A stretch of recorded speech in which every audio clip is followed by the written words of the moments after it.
really like what I see out of him too. So I think those are the type of guys that need to keep coming along. Nasir's had a good camp. Nasir is a true freshman. Has had a really good camp. So, going into this first week, we're excited to see where he continues to grow and develop and what his role becomes as the season goes on.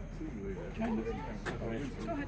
When you're looking for combinations of guys, when you've got several different guys, how much the fact maybe one guy's better run blocking than pass blocking, the other guy's better pass than run, do you try to put all guys together, or do you try to mix them up? Well, you try to mix it up, and you also try to put maybe guys that are better at communicating next to guys that aren't better at communicating. You look for strengths and weaknesses as a unit, not as necessarily individuals all the time. But what could this guy bring to the table playing on the right side next to this guy? And at the end of ball games, you get into a 2-minute drill, you look for the guys that are better pass protectors, put them in there. You get into a 4-minute drill, you might have a different set of 2 or 3, 4 guys might be different in that lineup. You want bigger bodies that can pound the defense and run the ball and close the game out. So all those things come into play, and that's what we're figuring out with all the different combinations we're doing right now. Is there a time of the year when you want to get to a point where you have this 5 that sort of work together? I mean, or do you want to keep them interchangeable? No, we're getting to that point now. We're still got a couple interchangeable pieces. The good thing is a lot of these rotations and things we've been working since back in spring. So. A lot of guys have gotten work next to various guys and feel comfortable next to various guys, and so now we just got to see how it plays out in the game going into Saturday. Carl Meadows told us a couple of weeks ago that since he hadn't played a whole lot of left tackle, he wasn't all that comfortable. Have you maybe seen him become more comfortable? Oh, I think in the last week and a half he's definitely become more comfortable.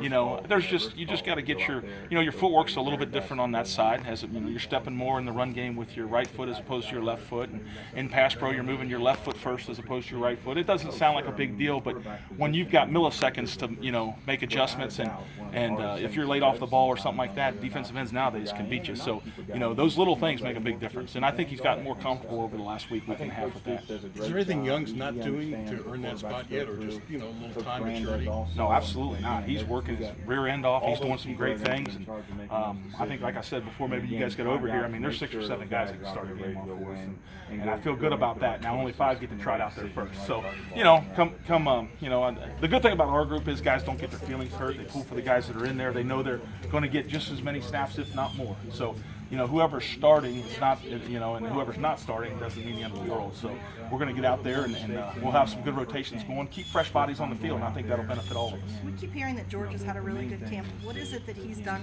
well this season that you really like? I think he's focused on his assignment and technique. George has always been a big physical football player.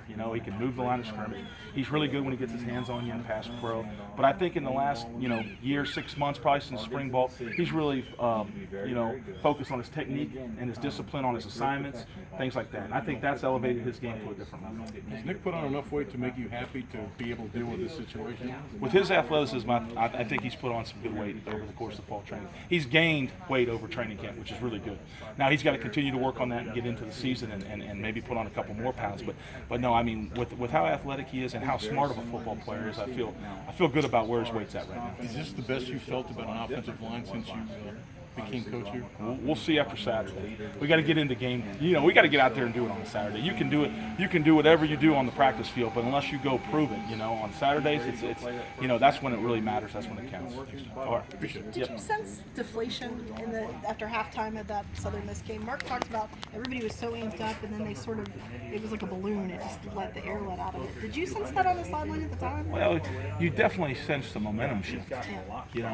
And I think we grew as a team there because we didn't exactly react to the momentum change like you wanted to in that game, but we did in games that followed. I think we learned our lesson in that game. Now you hope to not have to learn your lesson in a loss, but I think that's kind of what took place there. You felt that change of momentum, and what we learned over the course of the years, you got to do something to grab that momentum and just keep battling and start making the plays and get that thing going your way, and then take advantage of it when it does. And I think our guys learned that last year. This will be your first game with October for 40 years or something now.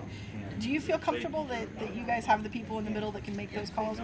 Oh, I feel very comfortable that we have guys in the middle.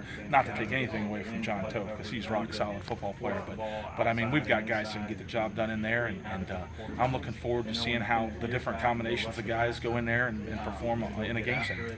Is it like solving a Rubik's Cube? I mean, you were mentioning quiet guys next to not quiet guys. I mean, it just sounds so like there's a lot I of mean, math to it, or so I don't know how to yeah, describe I don't it. know about math, but I mean, I think you just gotta figure out what guys' strengths and weaknesses are, and then see how you can offset that maybe with a guy next to him that maybe his strength is whatever that guy's next to his weakness is, and you can offset some of that. So I mean, at the end of the day, the guys have to go in there and perform and play at a high level, and so just figuring out who's going to do that at a winning level, that's what you try to do on practice days, and then they got to go perform.